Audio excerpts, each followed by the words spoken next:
Hello and welcome to the First Right Podcast, your weekly dose of conservative news brought to you by Restoration of America. I'm your host, Hayden Ludwig, Research Director for Restoration News. Be sure to find our work at restoration-news.com. Today we're joined by Dave LaTorre, an expert on Pennsylvania politics and host of the LaTorre Live, to give us his rundown of the 2024 election. Dave, welcome to the show. Thanks for having me. Now, we're recording this on the day of the much anticipated debate between Donald Trump and Kamala Harris, which puts us about 55 days out from Election Day. And as things stand in the polls, it's looking to be a real nail biter, just like in 2020. Dave, at this point in the race, who do you believe is winning based on those polling results? It is so close right now. I'm dialed into some good Pennsylvania pollsters, and they have it within the margin of error. They have Harris up within the margin of error, which kind of tracks right where we saw 2020. Yeah, I really see this more as a comparison to the 2016 presidential. And the reason for in Pennsylvania, and the reason for that is we had third party candidates on the ballot in 2016. In 2020, Democrats were able to kick Jill Stein off the ballot. Here we are 4 years later. Not only is Jill Stein on the ballot, but we also have a libertarian candidate in Chase Oliver. And the last time, if I go back and look at 2016, last time we had third parties on the ballot, of course, Donald Trump won Pennsylvania by about 40,000 votes. Libertarian Gary Johnson grabbed 2.38% of the vote, and Jill Stein just under 1%. I'm not saying history is going to repeat itself exactly like it did then. You might be able to argue that people are more excited to vote for Harris than Clinton, but I think it's a more apt comparison because of the third party presence on the ballot in a race that for so many is too close to call. Um, I do believe in Pennsylvania that Trump is undersurveyed, underpolled. Uh, so if you're asking me right now who I think is winning the race, I'd probably be one of the few that would say Donald Trump because of the third party presence and it's and the comparisons, the history we have with 2016. He lost in 2020. There were no third parties in Pennsylvania on the ballot and lost by 60,000 votes to Joe Biden. So Hmm. again, really tight race, really close. You see enough predictors here to think that Trump could pull this out, but everything, as we all know, everything has to go his way. But for unfortunately for him, he could lose Pennsylvania and still win the election. For Harris, there is no path without Pennsylvania. Yeah, and I think that's the really key issue here. I mean, by my math, if Trump holds everything he won in 2020, so that would include North Carolina, he Right. re-picks up Georgia and he takes Pennsylvania, he comes out to just exactly 270 electoral votes. He has a number of paths to victory here, but I think the clearest and probably the most simple, straightforward one is through Pennsylvania. And I Right. think you're right. I mean, right now in the polls, both candidates are within the margin of error here, but we do seem to see a rightward trend. You brought up the libertarian candidate, Chase Oliver. Now, but what's interesting versus Gary Johnson, who is a more classic libertarian, Yes. Oliver, from my reckoning, is a very left wing libertarian or comes from the left libertarian side of that movement. How much is that going to affect third party voter turnout? It's hard to say because if you go back and look at Johnson's votes, I mean, he did take in 100, close to 150,000 votes, 2.38%. You could see him chipping away. You could see Chase Oliver chipping away at Harris's totals, certainly, because he is more of he is more to the left, if that's even possible, of Gary Johnson. But at this, it's hard to believe. But at the same time, Gary Johnson was sort of a well-known brand in the libertarian community.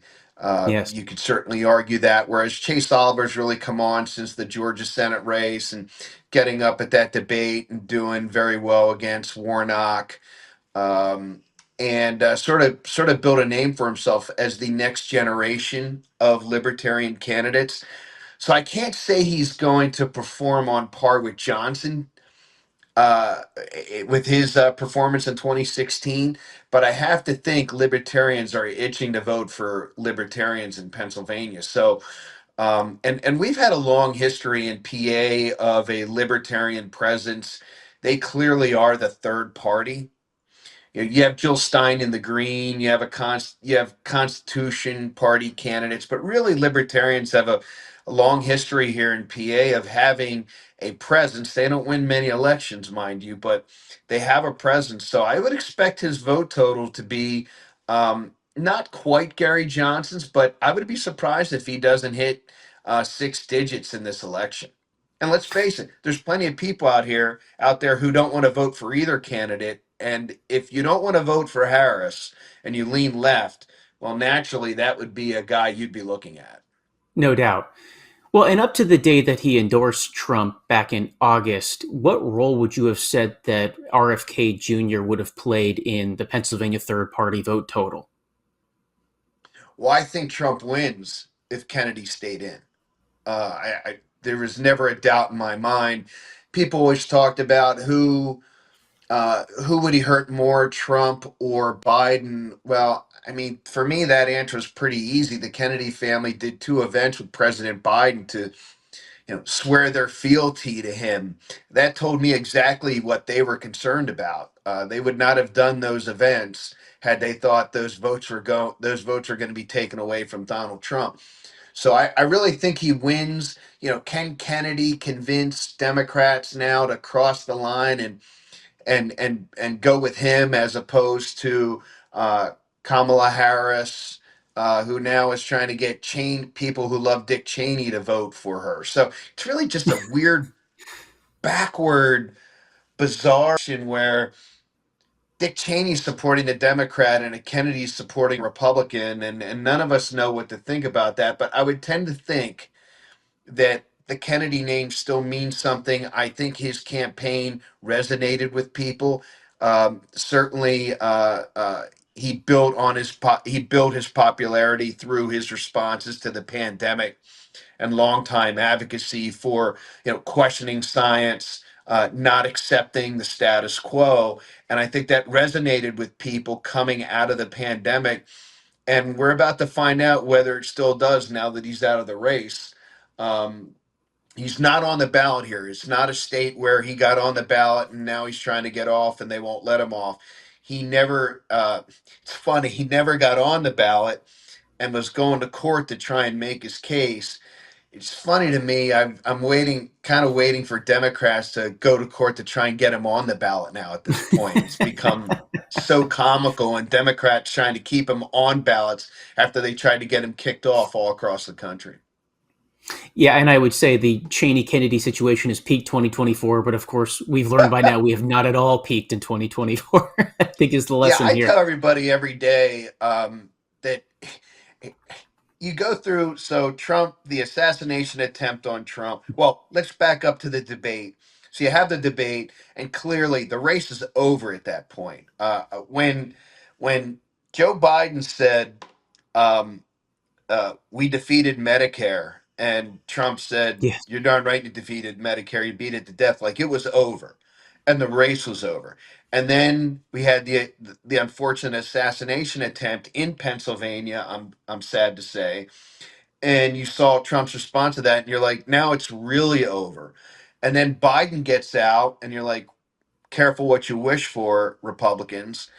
And and then we get this whole wave of joy and no policy from Kamala Harris that sort of tilts the race in her favor. So to your point, peak 2024, we haven't gotten there yet. This race changes seemingly every day. We've got close to 2 months left in this race. God knows what's going to happen. And it does seem like a lot of the factors in the last month or so revolve around who's on the ballot and who's off the ballot in any given state, which I can't Right, think of a race, maybe since the 1860 race, frankly, where that is such right. a massive issue in the outcome here. And I do want to point out, your take on Kennedy helping Trump is unusual, I think, from what I hear from other observers who think he tends to pull more votes away from working class Republicans or newcomer Republicans, I should say. But you think the opposite. You think that the Kennedy name still has a lot of sway with Pennsylvania Democrats. I think absolutely. We're an old state. We're a traditional state. The Kennedy name Hmm. means something here. But look, I go back to who was trying to keep him off the Pennsylvania ballot. Democrats. That's Democrats took right. him to court. They took him to court. They didn't want him on the ballot. Trump wasn't taking him to court. I mean, so I look at how the party behaves. Each party behaves, what the situation is in that particular state. And like North Carolina, they won't let Kennedy off the ballot now because, well, they want to confuse voters.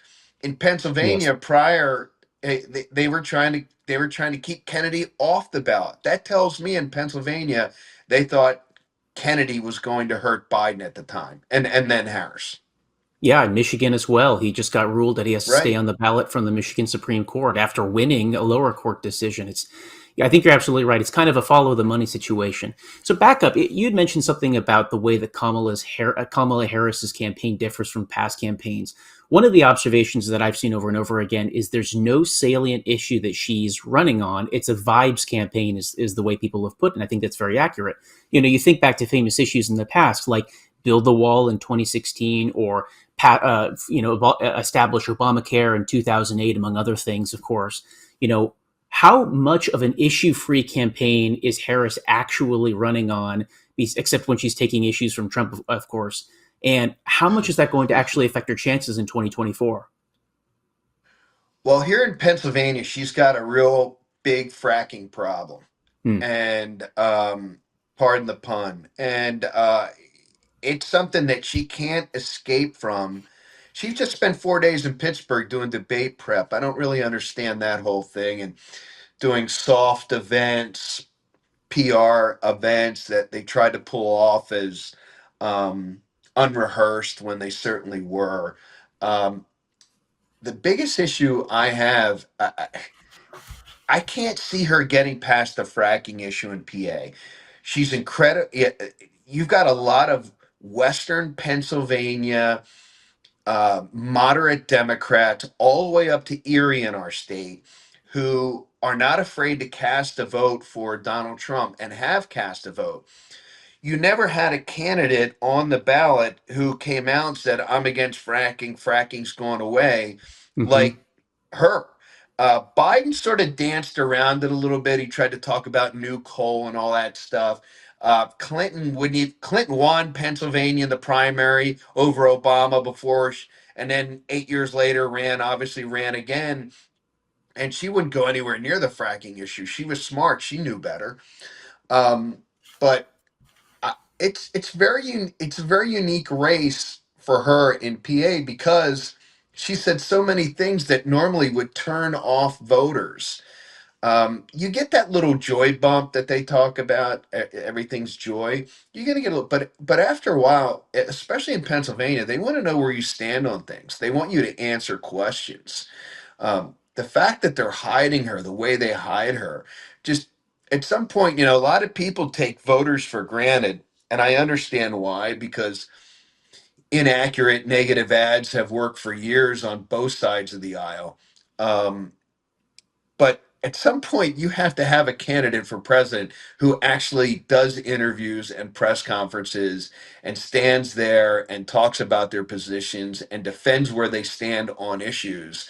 And we haven't seen any of that yet. And you start to see the polls are starting to tighten up again. And I just think she's a bad candidate for Pennsylvania right now. She's riding the joy wave, but unless they change something up quickly and she starts dealing with issues forthrightly, I think she runs into trouble. And I think that is the key difference between her and Joe Biden, among many others, of course. Biden always had good politician sensibilities for the East Coast. Obviously, his Scranton Right, connections explain a lot of that. And you look at right. Kamala Harris, she didn't always run away from specifics. In fact, she's very eminently qualified for a left coast Democrat. If you watched, I remember watching her 2016 Attorney General debates in the primary Mhm. against Loretta Sanchez, who was an Orange County Republican, very business savvy type compared with her. And she was very specific on all of the things she would do just like she was in the 2020 Democrat primary for president. The fact that she's trying to walk back and hide all of those things, why would any voter, especially in a state like Pennsylvania where they know Democrats target fracking, my way of life, why would they ever trust such a voter? It does seem like it's coming out to the difference between Western PA and Philadelphia. Yeah, we really are a geographically and socioeconomically diverse Commonwealth. Um, she fits in much better, obviously, with the Philadelphia set in Pennsylvania, and sometimes that can carry an election. But where Democrats have run into real problems are they don't identify with Western Pennsylvania, the other big Mm, population center. And she's got issues here. And look, for me, in a lot of ways, uh, people are trying to undersell how important fracking is in Pennsylvania. I've seen some of the clips out there. People need to drive to Fayette County. They need to drive to Greene County. They need to go to Erie. They need to travel up and down Western PA to understand how important energy jobs are in Western Pennsylvania. that's And right. that is one heck of a hard line to walk back. A lot of these people take that for granted. They think, well, it can't be that serious. It only has a certain number of jobs. Well, do you look at the population in those areas and what the percentage of those jobs represent in those communities? Communities that are barely hanging on, communities that don't have grocery stores anymore, have one pharmacy left. I mean, they're barely able to maintain their communities. And if you take these jobs away, it will devastate Western Pennsylvania, certainly Southwestern Pennsylvania. And for her to just say, well, I no longer believe in fracking, actually, she hasn't said it. Her anonymous campaign sources have told the media that, which have then accepted it as law, even though Trump denies Project 2025, but they just tattoo it right to his forehead. Right. The hypocrisy continues unabated in our election coverage. So yeah, there's a real thought out there that unless she comes forward in Pennsylvania and really makes a case for why she's not going to cost them thousands of jobs, she's going to have trouble. Right now, she's enjoying that little bubble of popularity and she's somebody new and she's not Joe Biden. But at the end of the day, she's going to have to come forward and be honest with people, I or think as a lot honest of as she possibly can be. don't ask too much here, Dave. I think a lot of people too outside Pennsylvania underestimate how aware, especially in Western Pennsylvania, people are about, like, for instance, the Regional Greenhouse Gas Initiative, RGGI, right? Right. Huge deal over banning fracking as part of a Northeastern Bloc climate change, regional initiative thing pushed by states like Massachusetts. Adopting that in Pennsylvania was a massive, massive deal. It still is for the legislature, which is battling it right now. I live in Virginia. It's expanded down here. Right. Uh, Not nearly as relevant. But if people aren't aware of that, they'd walk into the state not appreciating what a massive division that is between the southeastern corner and pretty much everywhere else in Pennsylvania. And Reggie was really pushed by our former clueless governor, Tom Wolf, Yes. um, who left after being term limited. And now, obviously, everybody knows we have a governor named Josh Shapiro, who everybody in Pennsylvania has known for the last 20 years wanted to be president. It's like the worst kept secret. Just like John Fetterman wanted to be a U.S. senator for the last 20 years. Both Hmm. of them have both of them plotted their careers, their political careers, very, very carefully. For Fetterman, it meant losing a Senate election to gain notoriety because he wore Carhartt gear. For Shapiro, it's been all about I'm going to become a state rep, then a county commissioner, then I'm going to run for attorney general, finally governor, and then someday I'm going to run for president. But Reggie, Shapiro's smart. He is not a Reggie cheerleader. He did just enough as attorney general to carry out the governor's orders because he needed the governor's endorsement for his own run as governor. Um, Tom Wolf was just completely out of touch. Just a, I don't want to say a radical left, but as close as you can be to a radical left governor that we'll ever have in Pennsylvania, who didn't come off that way when he ran because he's bespeckled that and He's the MIT guy and very nerdy, but he ended up being pretty far left and tried to shove Reggie down Western Pennsylvania's throats. You don't see that now with Shapiro, but all you have to do is talk to people in Western Pennsylvania about fracking. Talk to them about Reggie. They all know about it. They're not dumb. They're not hicks. They get what their economy's based on. And if anybody starts pushing this stuff to them, they're going to lose. And, that's why, again, I circle back to Harris having to make some sort of statement publicly and be convincing about it. You just can't say I'm no longer in favor of fracking. You have to tell people why. You have to convince them. And she hasn't done that. And off the record conversations with the Washington Post aren't going to get that done. And it does seem too like yet another example of what a self-inflicted injury choosing Tim Walz was over Josh Shapiro. He would have brought a level of savviness to the ticket, at least in Pennsylvania, but probably surrounding states as well. That really could have gone a long way. I mean, it sounds like you think that would have made a big difference here. Well, I will tell you that there wasn't one Republican involved in politics in Pennsylvania who wasn't petrified of the idea that he was going to be the running mate. There's no doubt she wins Pennsylvania with Josh Shapiro as her running mate. It's not even a question. When you go back and look at the math I told you about, 2016, Trump wins by 40,000. 2020, Biden wins by 60,000. 2024, with a popular first term governor on the ballot, forget about it. Forget about it. They win Yeah, Pennsylvania. Instead, for some reason, they were more interested in the 11 electoral votes in Minnesota that they already had locked up. yeah, yeah. I'll never truly understand that, other than you can't come to any other conclusion but the Democratic Party has an anti-Semitism issue, and Yes, I don't even I think think that's that's a right. controversial thing to say anymore. It really isn't, because Democrats within their own party are saying it. It's a big, big issue. And if he weren't somebody of who practiced the Jewish faith, I think he's the slam dunk choice for vice president. And you'll never convince me otherwise. Yeah, I think that's absolutely right. We remember the Dearborn, Michigan vote not too far away from Right, Minnesota as well. Let's change gears here a right. little bit. Let's talk about voter registration. So, since Yeah, 2008, Republican voter registration has skyrocketed literally right. everywhere except for Philadelphia itself and a few of the ring counties, the collar counties around it. I think the rule of thumb here, based on experts I've spoken with, is having party registration advantage, so more registered Republicans than registered Democrats, always translates to outsized election victories. How Mhm. true do you think that is in Pennsylvania, and what impact is that going to have for Trump? You know, I can't answer the question. There's so many layers to it. On one hand, yes, Republicans are picking up voter registration. We've severely cut into the Democratic advantage in Pennsylvania. But then I could also throw back at you that the Harris campaign is organizing really well in Pennsylvania, and the Trump Mm, campaign is virtually non existent.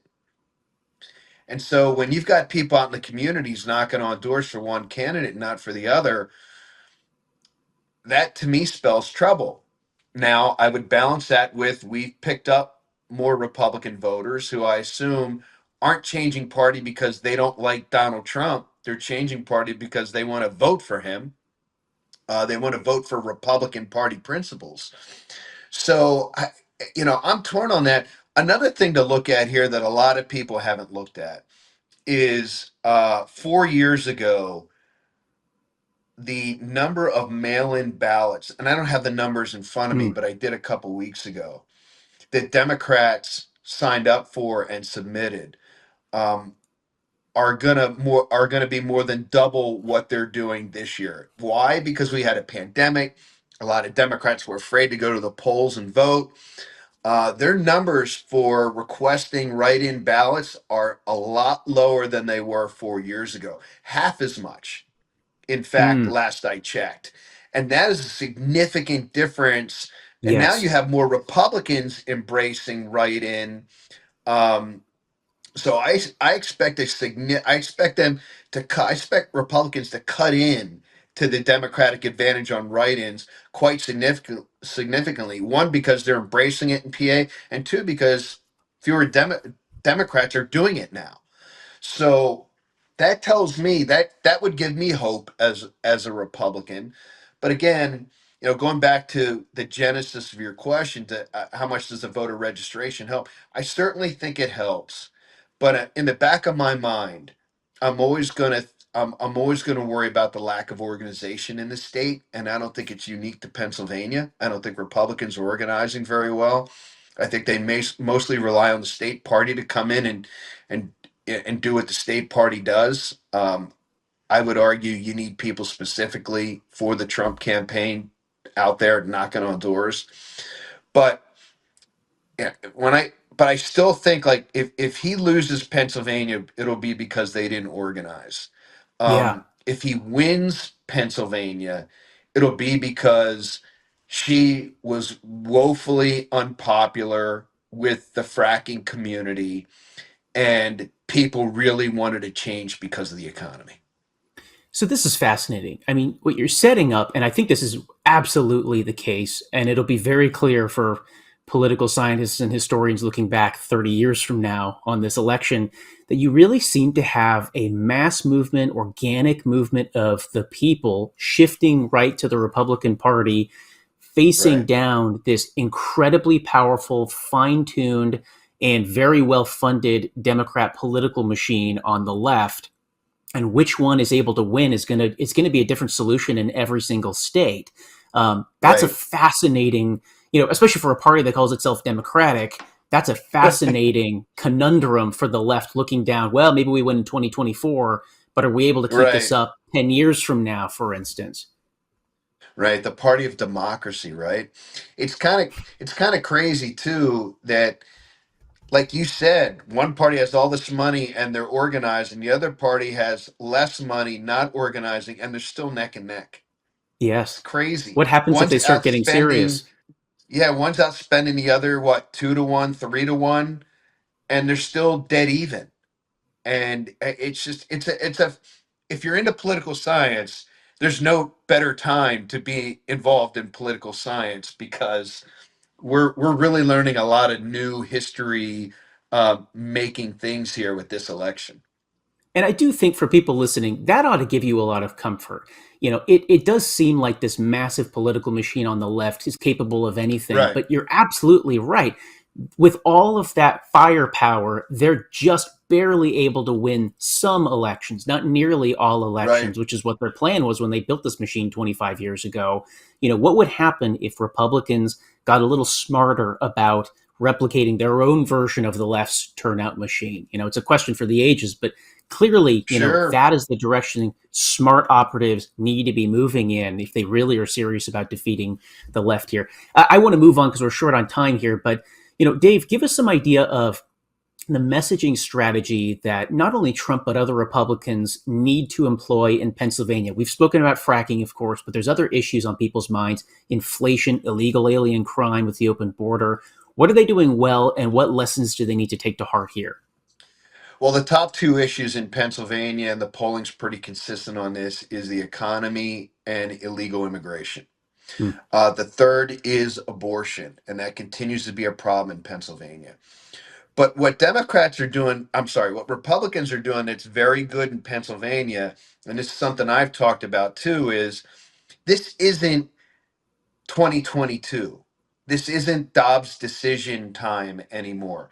2 years later in Pennsylvania, or however many years it's been since Dobbs came out, 2021, Hmm. people have educated themselves. We have a Democratic governor, a Democratic controlled House. Abortion laws in Pennsylvania are not changing, period.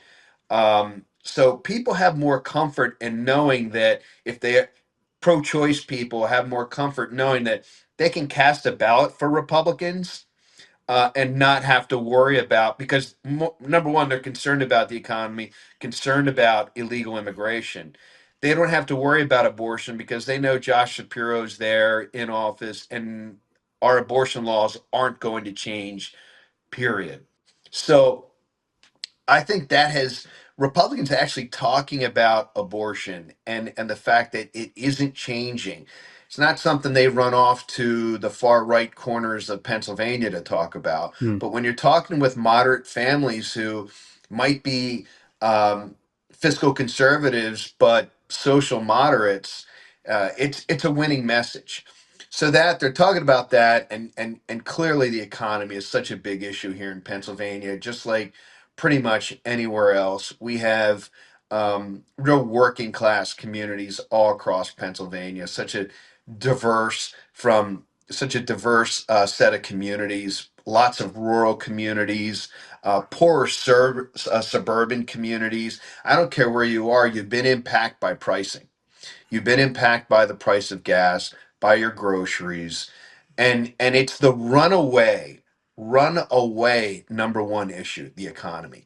And what does the raging Cajun always say down? What was the line he made famous? It's the economy, stupid. At the That's end of the right. day, there's going to be lots of people, R&D, independent, that I think are going to go into that ballot box in November or submitting when they're submitting their write-in ballots going, do I really want 4 more years of this? It's something I do on Twitter all the time is there'll be a tweet about something insane that the Democratic Party's doing or something bad about the economy, and I'll just retweet it and just write 4 more years. Like, is this really what you want? And so the messaging is all on the Republican side. I would love to see Donald Trump be much more disciplined with his messaging, but we all know that he's Donald Trump and he's going to do what he wants. But the messaging is there for him. It's on a silver platter to win this race. If he can stay on message, the best thing Donald Trump can do is make it about you, the voter, the public, you, how I'm going to help you. He's sort of morphed into this, oh man, it's all about me and I'm a victim. If he could just drop that victim stuff, he wins and then he wins everything. So, Yeah. whether he'll do that or not, we'll see. We will see. And on abortion, too, the message has got to be very simple. Trump is the moderate here, Harris is the extreme one. It's as simple as that. You Right. need to go deeper than that.